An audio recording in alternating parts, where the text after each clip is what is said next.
Bien, lo que vamos a hacer acá es repasar un poco las pruebas de hipótesis clásicas, ¿sí? Y presentar el concepto del p-valor, ¿sí? Que es muy usado en toda la parte de inferencia estadística. Sí, la idea acá es repasar seguramente algunas de estas pruebas de hipótesis, ya las conocen de estadística 1, así que las repasamos. La idea es eh, nada, que ver qué tipo de pruebas de hipótesis hacemos cuando trabajamos con una población normal. Sí, entonces voy a tener una población normal, ¿sí? Y voy a ver qué tipo de hipótesis, qué tipo de pruebas puedo realizar con esta población. Sí, para esto necesito recordar las distribuciones muestrales,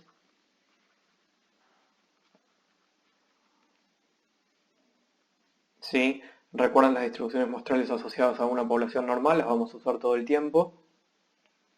Porque la idea es decir, bueno, yo voy a tener, por ejemplo, empiezo por el caso más sencillo. Sigma es conocido y yo quiero testear que la esperanza toma cierto valor versus la esperanza es distinta de mu0, o podría ser un contraste para un lado o para el otro también, no hay problema. Eh, la idea es que las distribuciones muestrales me dicen, bueno, si mu fuera este valor, fuera igual a, esto pónganle un número, fuera igual a 10, si eso fuera cierto, entonces yo puedo calcularte distintas probabilidades, te puedo calcular la probabilidad de que x raya sea mayor a cierto valor, te lo puedo calcular, ¿sí? Porque para eso tengo una distribución muestral, ¿sí?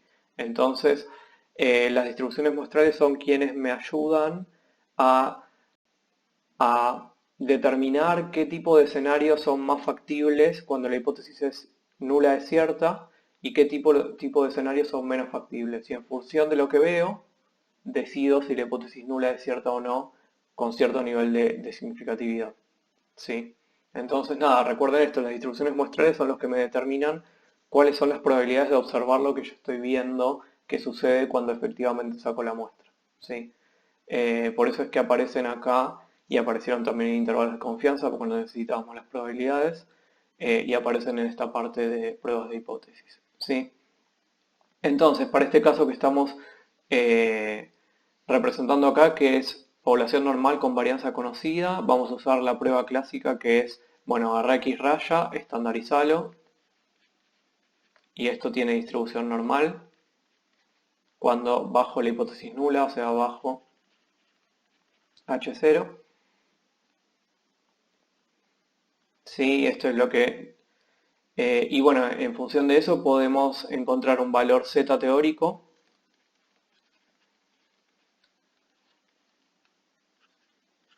asociado al nivel de significatividad que le quieras dar a tu prueba.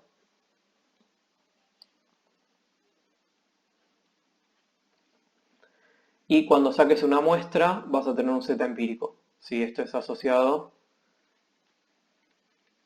a la muestra. Si cuando vos saques la muestra, X raya va a tomar cierto valor y vos vas a poder calcular el valor empírico asociado a esa muestra. Y después la regla de decisión es que si el valor empírico es, en valor absoluto, es más grande que el valor teórico, que ahora lo hacemos con un gráfico, entonces rechaza la hipótesis nula. Si en el gráfico es mucho más fácil de recordar esto, ahora lo hacemos, pero recuerden cómo es la idea acá. La idea es, bueno, yo planteo dos hipótesis, siempre el orden es más o menos así, planteo las hipótesis. Me pregunto, antes de sacar la muestra, me pregunto, bajo la hipótesis nula, ¿cuáles son mis probabilidades? ¿Sí? ¿Qué tan factible sería observar esto si la hipótesis nula fuera cierta? ¿Sí? Eso es lo que me responde la distribución muestral. Si después saco la muestra y me fijo, a ver, ¿es un escenario factible lo que estoy viendo o no lo es? Y en función de eso decido. ¿Sí? La idea es, supónganse que ustedes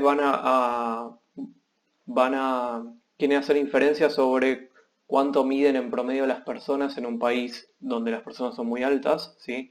Eh, no sé, imagínense que estamos diciendo que efectivamente mu es 1,80, ¿sí? Pero bueno, ustedes no lo saben, ¿sí? Entonces, a ver, No sé si quiero determinar el valor antes. Supongan que hacemos lo siguiente. No sabemos cuál es el valor. Entonces hagamos una hipótesis. Supongamos que mu es 1,80 versus mu no es 1,80. Sí, que este es el planteo de las hipótesis. ¿Qué hago ahora? Digo lo siguiente. Si la hipótesis nula fuera cierta, ¿sí? Si H0 fuera cierta, la probabilidad de encontrar un X raya mayor, acá estoy inventando los números, mayor a 1,70 es alta. Lo que tiene sentido, ¿sí? Si la esperanza poblacional fuera 1,80, yo debería encontrar personas altas, ¿sí? En mi muestra. Entonces el X raya va a ser alto, ¿sí? Si eso fuera cierto. Sí, este sería como mi segundo paso de la hipótesis nula. Bueno, voy y saco una muestra. Sí, saco una muestra. Y resulta que en la muestra X raya es 1,60. Sí, invento números. Si yo veo 1,60 en mi muestra, esto es evidencia en contra de mi hipótesis nula. Porque si la hipótesis nula fuera cierta, yo debería ver promedios muestrales más altos que 1,60. O al menos la probabilidad de que eso suceda es más alta, es bastante alta y debería observarse con frecuencia. Pero no, yo saqué una muestra y me da 1,60. Bueno, entonces ahí tengo evidencia en contra de la hipótesis nula. ¿Sí? Entonces, acuérdense que lo que me ayuda a determinar entre las hipótesis nulas y alternativa es una combinación entre lo que debería pasar si la hipótesis nula fuera cierta, que viene dado por las distribuciones muestrales, versus lo que efectivamente veo en la muestra. ¿Sí? Entonces, acá lo que debería pasar bajo la hipótesis nula es que el promedio muestral debería ser mayor que 1,70, ¿sí? Con bastante confianza de eso. Y lo que efectivamente pasa es que no, que es más chico que eso. Entonces, bueno, rechazar la hipótesis nula. ¿Sí? Eso es un poco cómo es que funciona la prueba de hipótesis. ¿Sí? Entonces, les dije que íbamos a anotar cómo era la regla de decisión. Acá tenemos una normal estándar. Acuérdense que los valores teóricos, este es el menos z teórico y este es el z teórico, vienen dados por el nivel de significatividad de la prueba. Entonces acá tengo alfa sobre 2 y acá también. En el medio hay 1 menos alfa. ¿Sí? Y después en función de dónde cae el valor empírico, rechazo o no. ¿Sí? Si cae a los costados es zona de rechazo.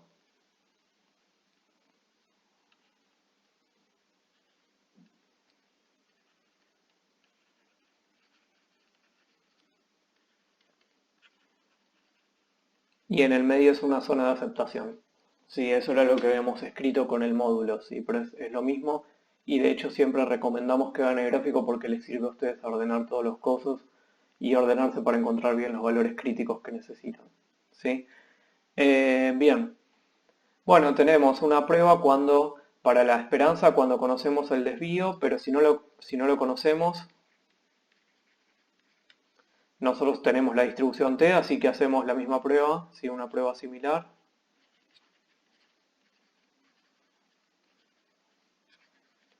Pero usando, ¿sí? ¿Qué usamos acá? Usamos x raya menos mu sobre s sobre la raíz de n con distribución t con n menos 1 grados de libertad. ¿Sí? Pero la lógica de la prueba es exactamente la misma. Si hacemos lo mismo, vamos a tener t empírico y t teórico, vamos a comparar entre ellos y ahí vamos a decidir. ¿Sí? Seguimos con una población normal. Supónganse que las hipótesis ahora son sobre la varianza.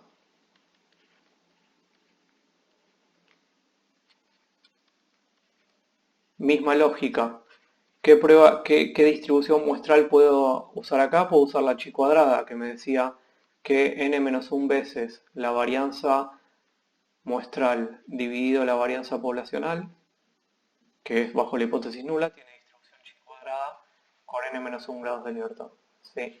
Y usando esta distribución yo puedo hacerme una prueba de hipótesis porque lo que puedo hacer es, bueno, acá tengo la distribución chi cuadrada, puedo fijar algún valor x que podría ser de la derecha, que acá deja alfa sobre 2. También fijo un valor x de la izquierda.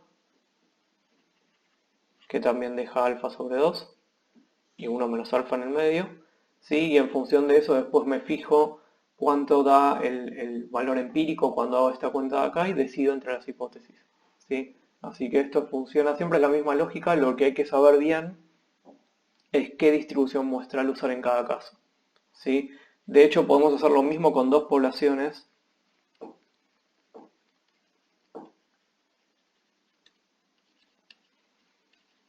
normales e independientes.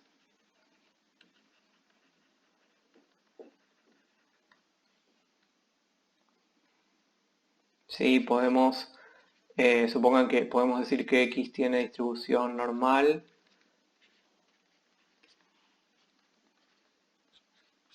e Y también, cada una con su esperanza y su varianza, ¿sí? Y por supuesto que ustedes pueden hacer pruebas para, si conocen, a ver, si conocen las varianzas, podemos hacer pruebas para la igualdad de esperanzas.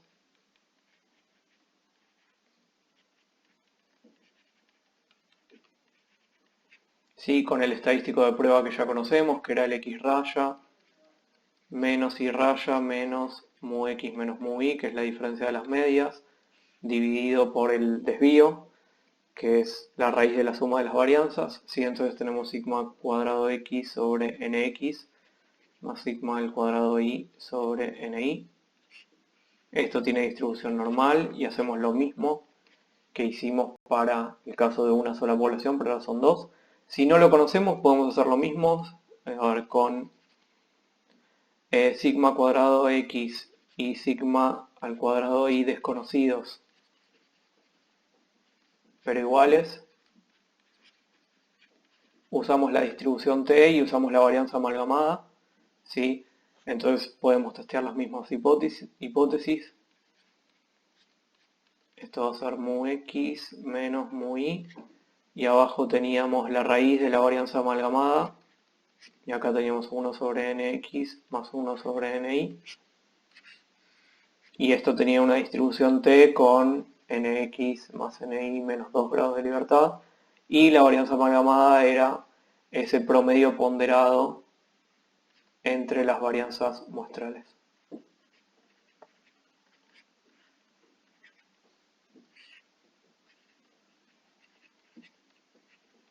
¿Sí? Y también en el caso de dos poblaciones normales, por supuesto que podemos hacer el test de cociente de varianzas. Sigma al cuadrado X sobre sigma, o bueno, igualdad de varianzas, ¿sí? Que después termina siendo el cociente porque lo que haces es pasar dividiendo la varianza. Esto es sigma al cuadrado de X distinto de sigma al cuadrado de Y. ¿Y qué distribución muestral usamos acá? Acá usamos la f, ¿sí? Que esto era s cuadrado de x sobre s cuadrado de y por sigma al cuadrado de y sobre sigma al cuadrado x. ¿Sí? Que tiene distribución f con los grados de libertad del numerador, que son nx menos 1, y grados de libertad del denominador, que son ni menos 1. ¿Sí? Y fíjense que bajo la hipótesis nula esta distribución se simplifica porque como las varianzas son iguales, este cociente da 1. ¿Sí? Entonces el estadístico de prueba es muy sencillo para el caso del cociente de varianzas porque simplemente agarrar las varianzas muestrales y hacer el cociente. ¿Sí? Entonces es muy sencillo el estadístico de prueba en este caso. ¿Sí? Y bueno, también lo que podemos hacer es usar las distribuciones aproximadas para hacer inferencias sobre la proporción. ¿Sí? Van a poder testear tranquilamente que la proporción muestral sea igual a cierto valor versus no lo es, usando la distribución aproximada. ¿Sí? Esto es P raya menos P0 sobre P0, 1 menos P0, N. Esto está dentro de la raíz. Tiene distribución aproximadamente normal. ¿Sí? Y pueden hacer lo mismo con